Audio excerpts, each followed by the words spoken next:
प्रणाम, नमस्कार। बहुत स्वागत है आपका उस कार्यक्रम में जिसका नाम है हे प्रभु आनंद दाता, और उसके एक और नए एपिसोड में, न्यू एपिसोड में हम आपका स्वागत करते हैं।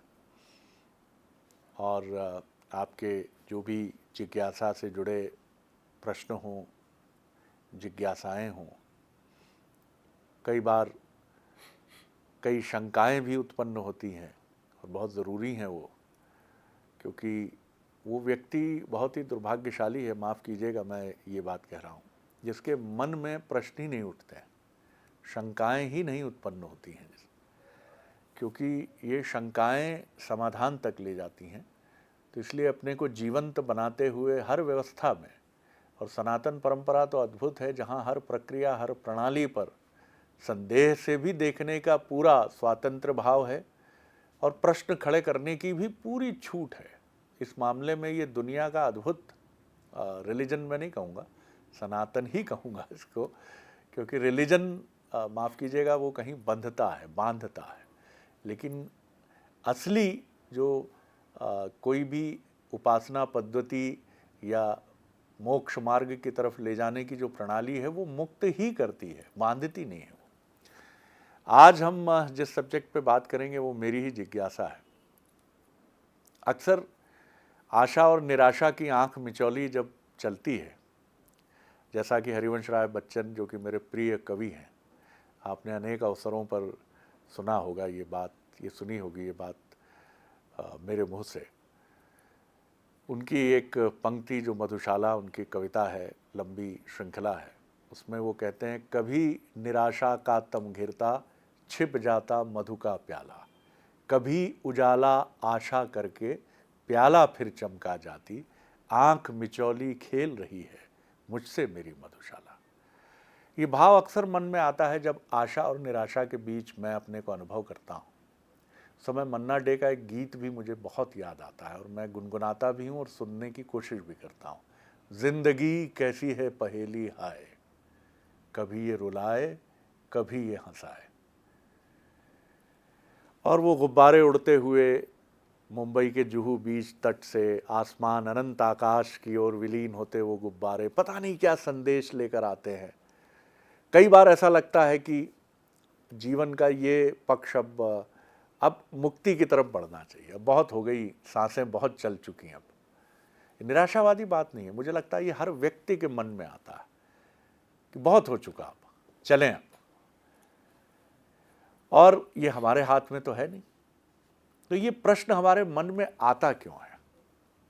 और ये प्रश्न क्या हमें किसी लॉजिकल कंक्लूजन तक ले जाता है या भरमा के छू कर हमें निकल जाता है? जिंदगी कैसी है पहेली हाय, क्योंकि इस प्रश्न में भी समाधान नहीं है, इस गीत में भी समाधान नहीं है। कभी ये रुलाए कभी ये हंसाए, जिन्होंने सजाए यहाँ मेले, दुख सुख संग संग झेले, वही चुनकर खामोशी चले जाएं सपनों से आगे कहीं। कहाँ चली जाती हैं सारी चीज़ें? तो ये पहेली ना बने जीवन एक समाधान बने, जीवन को हम समझ सकें, ठिठके सही समय पर। इसी पर आज हम बात करेंगे। हमारे साथ हैं हमारे विद्वान वक्ता, भगवत गीता के अध्येता, मानस मर्मज्ञ प्रोफेसर डॉक्टर सुरेंद्र बिहारी गोस्वामी जी। प्रणाम।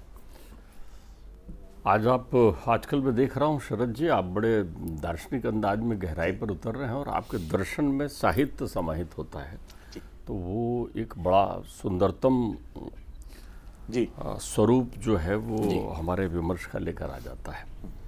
देखिए, सबसे पहले एक बात समझिए कि जिसने भी ये रचना की होगी आपके गीत की कि जिंदगी पहेली है, गुलजार मेरे ख्याल से हाँ, तो वो उनका एक साहित्यिक अंदाज है जी। वो जीवन को अपनी कल्पनाओं में, एक स्वप्न में, एक दिशा में, एक दशा में देखते हैं जी। लेकिन अध्यात्म जीवन को पहेली नहीं मानता, अध्यात्म जीवन को समाधान मानता है। हाँ, ध्यान रखिएगा, पहेली तो आप 84 के फेरे में समझते हुए है ना, पहेली के समाधान में आ गए। मतलब आपको ये सुनिश्चित हो गया है कि ये मिला ही है आपको टिकट घर जाने के लिए। अब यहाँ आपने एक बहुत अच्छी बात कही, आशा और निराशा पर जब आप चिंतन कर रहे थे तो दुख और सुख बोल रहे थे। ये दोनों ही शब्द वास्तव में हमारे जीवन को बांधते हैं और हमारे जीवन को एक चक्रव्यूह में फंसाते हैं। बिल्कुल ठीक है। आचार्य परब्रह्म परमेश्वर के सुंदरतम अवतार दत्तात्रेय ने आशा को परम दुख माना है। वो कहते हैं ये आशा ही दुख है, तो इसलिए हम कहते हैं आशा निराशा दुख सुख ये तभी बना है। जी। जहाँ आशा है वहाँ दुख है, जहाँ आशा नहीं है वहाँ सुख है। लेकिन दुख और सुख दोनों उस पहेली का हिस्सा हो सकते हैं जो जीवन है नहीं। अर्थात आपके जीवन में सुख और दुख है नहीं, ये अनुभूति के विषय है। आपको केवल अनुभूति देते हैं। अगर सुख होता तो एक बार आ जाने के बाद हमेशा आपके पास रहता ना, फिर वो सुख ही दुख क्यों बन जाता है? हमारे चिंतन का प्रश्न ये है कि हमारा सुख हमारा दुख क्यों बन जाता है? ठीक बात। आपने न जाने कितने देवी देवता मनाए, न जाने कितनी जगह गए, न जाने कितने प्रयत्न किए एक संतान के लिए। वो आपके जीवन की आशा थी। संतान के आने से जो कुछ आपको अनुभूति हुई वो सुख की हुई ना, तो फिर संतान से दुख क्यों आता है जीवन में? ठीक बात है, बहुत बढ़िया। यदि आपके जीवन में सुख आ गया था तो स्थायित्व के साथ आता ना, क्योंकि ये अनुभूति है, यथार्थ कुछ नहीं है। यथार्थ। इसलिए हमारे यहाँ कहते हैं जितने संबंधों से, जितने शरीर से उत्पन्न तत्व हैं और जितने इस शरीर को मिलने वाले तत्व हैं, ये सब यहीं रह जाना है। इसलिए आशा की जितनी विषय वस्तु है वो ही हम छोड़ जाते हैं। हमें छोड़ क्या जाना है? आशाओं को। ध्यान रखिएगा, तो जीवन में हम आशाओं को ही तो छोड़कर जाते हैं। आशा की प्रतिपूर्ति के लिए लगे रहते हैं और प्रतिपूर्ति के बाद बड़े खुश हो जाते हैं, लेकिन क्या वो हमारी हैं? नहीं, वो एक अनुभूति का विषय थी और हम छोड़ जाते हैं उसको। फिर वो हमारे जीवन में उस रूप में उपयोगी नहीं होती। ठीक बात। ध्यान रखिए, आशा हमें स्वार्थी और पूर्वग्रही बनाती है। आशा हमें सिमटाती है, हमारा संसार छोटा कर देती है। आशा हमारे संसार को छोटा और सीमित कर देती है। जितनी आपकी आशा हुई बस उतना ही आपका संसार हो जाता है, और आप पूरा प्रयत्न करके उस आशा को प्राप्त करने के लिए प्रयत्न करते हैं तो आप स्वार्थी भी हो जाते हैं और फिर पूर्वग्रही भी हो जाते हैं। यदि आपको वो चाहिए, आपकी आशा में है और वो आपके पास नहीं है, किसी और के पास है, तो आपको उससे द्वेष भी उत्पन्न हो जाता है। तो विषय आ रहे हैं ना आपके जीवन में। आशा आपको कौरवों की सेना में शामिल कर देती है। आशा आपको कौरवों की सेना में, ये बड़ा आपने अलग बिंब एक... जीवन में महाभारत युद्ध तो होता ही है, हर के जीवन में युद्ध है। हमारा शरीर ही भारता है, और यहाँ जो विषयों और संकल्प विकल्प के बीच, आशा निराशा के बीच, सुख दुख के बीच जो भंवर चलता है वो एक युद्ध की तरह होता है। हमारे मन में हमेशा युद्ध चलते रहता है, अच्छाई बुराई का, गुण अवगुण का, ये युद्ध चलते रहता है परस्पर। जिसको हम अंतर्द्वंद कहते हैं, यही युद्ध है। यही युद्ध है। तो प्रत्येक के अंतर्चित्र में महाभारत चलते रहता है। ध्यान रखिएगा। तो महाभारत में कौरव के वंश वाले कौन हो जाते हैं? जिनके जीवन में आशाएं हैं। क्योंकि आशा आपको स्वार्थी बनाएगी ना, तो स्वार्थी बनाएगी तो आप पक्षपाती हो जाओगे ना। अपन ये इनका चरित्र देखते हैं। इनके चरित्र में पूर्वग्रह द्वेष क्यों है? क्योंकि आशावान रहे हैं धृतराष्ट्र, आज नहीं तो कल मुझे सत्ता मिलेगी ना, मुझे नहीं मिली ना। निराश हो गए वो, उन्हें सत्ता नहीं मिली। उनके दूसरे भाई को सत्ता मिल गई जो कि योग्यता के आधार पर मिली थी, लेकिन उन्हें लगा कि मैं दिव्यांग हूँ इसलिए मुझे सत्ता नहीं मिली। वो पूर्वग्रही हो गए। तो हर पल वो आशा में लगे रहते थे कि कब मुझे कुर्सी मिले, कब मुझे सत्ता मिले, कब राज सिंहासन मिले। इसलिए वो पांडु के निधन पर भी अंतर्मन से प्रसन्न होते हैं, क्योंकि अब उनका कंटक चला गया ना। पांडु के शापित होने पर भी वो प्रसन्न होते हैं, और वो कुंती और कुंती के 5 पुत्रों को इस प्रकार ही ग्रहण करते हैं कि ये रहेंगे, पड़े रहेंगे कहीं, भले चाहे बाहर बड़बोलापन कर रहे हो, मेरे अनुज के पुत्र हैं, मेरे पुत्रों की तरह रहेंगे, सब कुछ कर रहे हैं, लेकिन भेद तो उनमें आ गया ना, क्योंकि अब वो आशा के संचार में चल रहे हैं। तो वो कुरु वंश में आ गए। कुरु का अर्थ ही होता है अधीरता, कुरु तुरंत चाहिए, मिलते रहे, और ये ही वो संचालित करते हैं दुर्योधन में। तो दुर्योधन को भी चाहिए ना, उसकी चाहत इतनी है, उसकी आशाएं इतनी है कि वो 5 गांव भी संबंधित को नहीं दे रहा है। वो निरपेक्ष मान में पहुंच ही नहीं पा रहा है, हमें सापेक्षवान बना देता है आशा। तो इसलिए आशा का पथ सुगम नहीं है। और संसार के, मैं समझता हूँ कि आज के संसार के रुपए, पुराने रुपए के 16 आने में 15.25 आने लोग इसी संसार को जीते हैं। मतलब इसको मैं इस रूप में भी देख रहा हूँ जो आपने बहुत सुंदर मीमांसा की कि आशा का एक सात्विक पक्ष है और एक सात्विक नहीं है। जैसा आपने कहा कि लगभग 75 से 80% लोग आशा के नकारात्मक पक्ष से ही संचालित, 98%, 2% 98%, बल्कि 99 कर दीजिए, किसके जीवन में आशा नहीं? कौन नैराश्य को वर्ण करता है जी, कौन जीवन में चाहता है कि ना? लेकिन ध्यान रखिए, यही आशा तो दुराशाएं बन जाती हैं ना, जब पूर्वग्रह और विषयों का प्रवेश हो जाता है। तो आप फिर संशय भी इस आशाओं के संदर्भ में ही आ जाते हैं, विश्वास भी इन आशाओं के कारण ही दिखता है।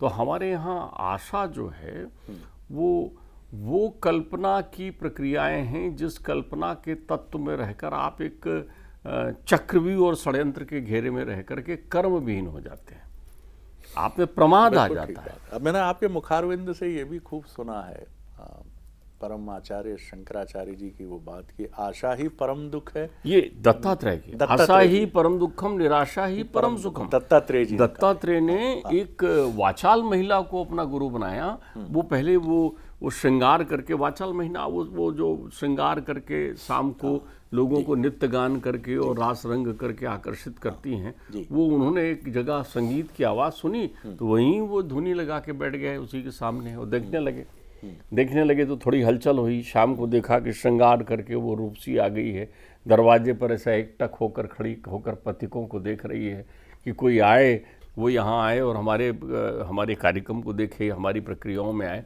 देखते रही, 1 पल 2 पल, 1 पहर 2 पहर, जब रात ढलने को आ गई तो वो थक गई तो उसने अपने मुंह से बुदबुदाया, आशा ही परम दुखम, निराशा ही परम सुखम।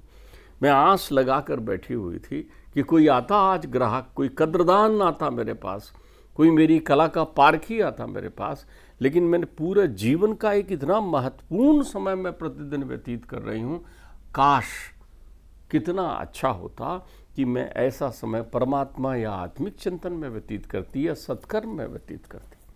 तो संसार में हम जितने भी लोग संसार में मानव पथ के पथिक हैं, वो हम अपने जीवन का, सुखदेव जी भी तो यही कहते हैं कि हमारे जीवन का बड़ा भाग कायम में जाता है।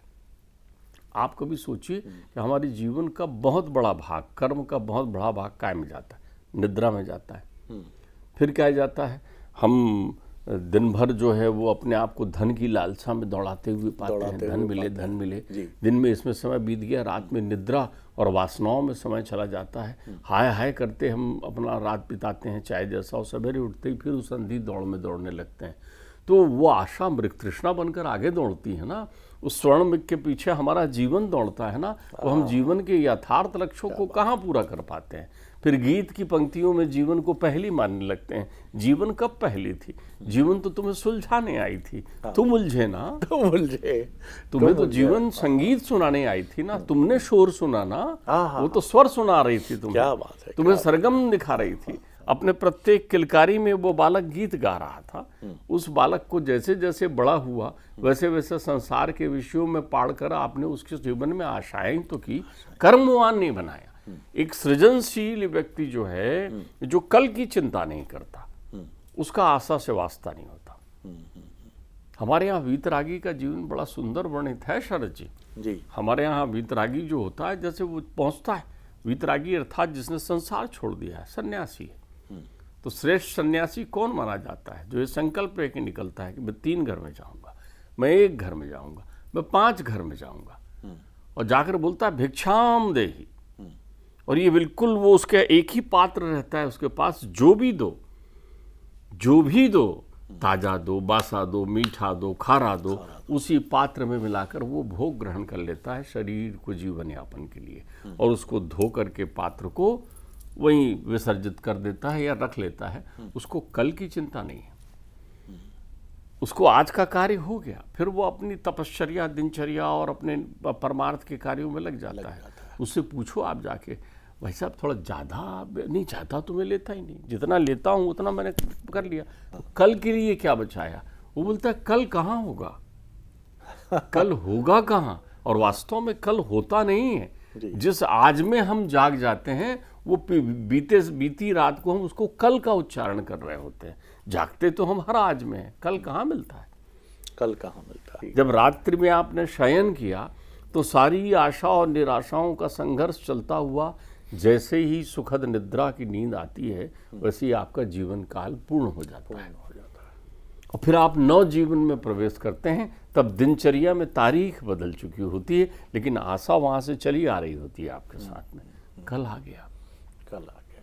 कल आपके जीवन में कभी आता नहीं। जीवन कल के लिए नहीं है जी। जीवन आज के लिए है। आशाएं कल के लिए होती हैं, इसलिए वो हमारे लिए दुख का कारण होते हैं।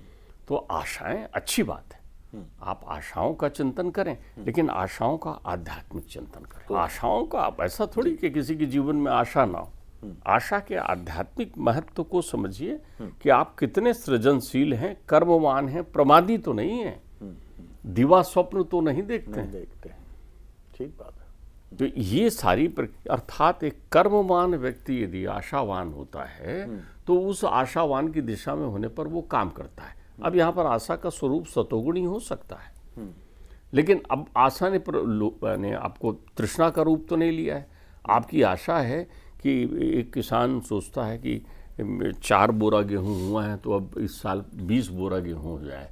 वो गेहूं 15 बोरा हो गया लेकिन वो किसान अगर प्रसन्न है तो उसकी आशाएं सार्थक हैं। लेकिन अगर किसान अप्रसन्न है कि मैंने 20 सोचा था 15 हो गया, बस यही आशा तृष्णा बन गई। तो कहीं आपकी आशा तृष्णा तो नहीं बन गई? तो नहीं बन गई। तृष्णा जिसकी तृप्त नहीं हो सकती, जो मृग मारीचिका है, जो आपको बेचैन करती है।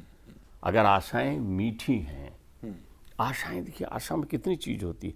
अब आशा के साथ अपेक्षा भी आके लग जाएगी, खाली आशा अकेली नहीं चलती, वो अपेक्षा भी लग जाएगी आपके साथ।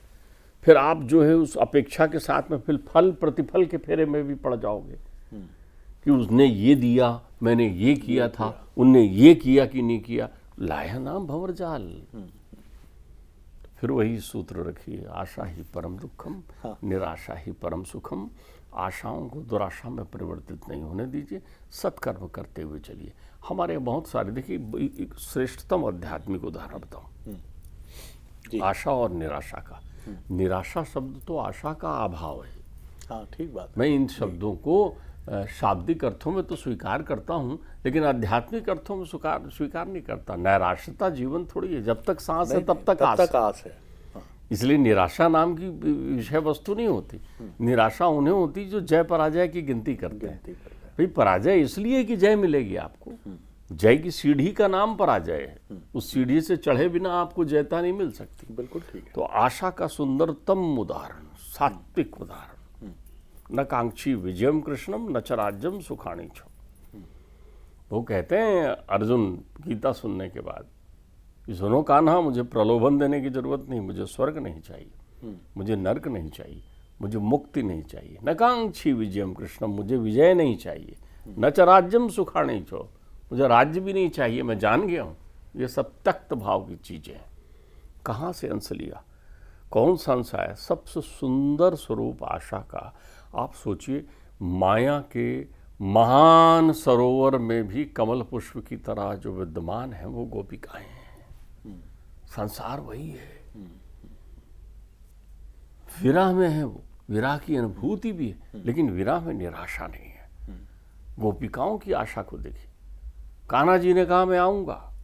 वो गोपिकाएं जिन्होंने जन्म जन्मांतर का तप किया है, वो गोपिकाएं जो किसी युग में मत्स्य कन्याएं थी, वो गोपिकाएं जो दंडकारण्य में राम के वनवास के समय तप में थे, वो ऋषि हैं, सब गोपिकाएं बनकर आई हैं। लेकिन उनके विरह की अग्नि की तप्तता भी उनको आशा में नहीं संजोती। वो ये रोज किसी की आंखें गीली नहीं है संसार के लिए।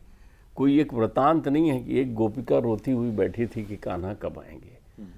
खोती हुई बैठी थी कान्हा में, रोती हुई नहीं बैठी थी। उसने समाहित कर दिया था अपने आप को। तो आशा आपको समाहित होने में रोकती है अपने कर्तव्य के साथ। आशा आपको स्वप्न देती है, आशा आपकी तृप्तपूर्ण निद्रा का हरण कर लेती है। तो इसलिए आराम से सोइए, आराम से चिंतन करिए, मस्त कर्म करिए। जो कुछ प्राप्त होगा वो फलाशक्ति आपको निराश नहीं करेगी। और ये संयोग ही है कि एक दिन पहले जब एक बड़े प्रतिभाशाली युवा से संवाद हुआ तो बात ये निकल कर सामने आई कि ना कहने का और ना कहने से अधिक गलत साबित होने का जो सुख है, क्या हम उसको उठाते हैं? दरअसल आशा जब आपके जीवन में, असल हम खुद ही से इतने आशान्वित हो जाते हैं कि मैं ठीक हूँ, मैं बेहतर हूँ, मेरा काम अच्छा है, मैं बहुत कुछ गलती है ही नहीं। जब कोई कह देता है आपको तो कुछ आता ही नहीं, तो ऐसा लगता है कि उससे लड़ जाएं या उसको गलत साबित कर दें या कहें कि ये किसी भावना से संचालित होकर ऐसा कह रहा है, जबकि हो सकता है वो बिल्कुल सही कह रहा हो। लेकिन हमने कभी ये माना ही नहीं, क्योंकि आशा यही है। आशा और कई जगह पाखंड भी आशा ले लेती है कि मैं ही श्रेष्ठ हूँ। ऐसा होता तो कोई भी व्यक्ति अपने जीवन में हमेशा चरम पर होता, चाहे वो अभिनेता हो, चाहे वो खिलाड़ी हो, चाहे किसी भी विधा का, किसी भी प्रोफेशन का व्यक्ति हो। Ups and downs is a part of life. उतार चढ़ाव चलता है, कभी आपका अच्छा समय, कभी बुरा समय। तो ये बहुत सुंदर बात है जो गोस्वामी जी ने कही कि गोपिकाओं का विरह ये बताता है कि उस विरह में नैराश्य नहीं है। उन्होंने अपने को कृष्ण में समाहित कर दिया है, शामिल हो गई हैं। जीवन से भी ऐसे ही घुल मिल जाने पर शायद पहेली नहीं जिंदगी होती, जिंदगी समाधान बनती है। बड़ा आनंद आया गोस्वामी जी। अगले एपिसोड में एक और विषय लेकर उपस्थित होंगे। प्रणाम, नमस्कार।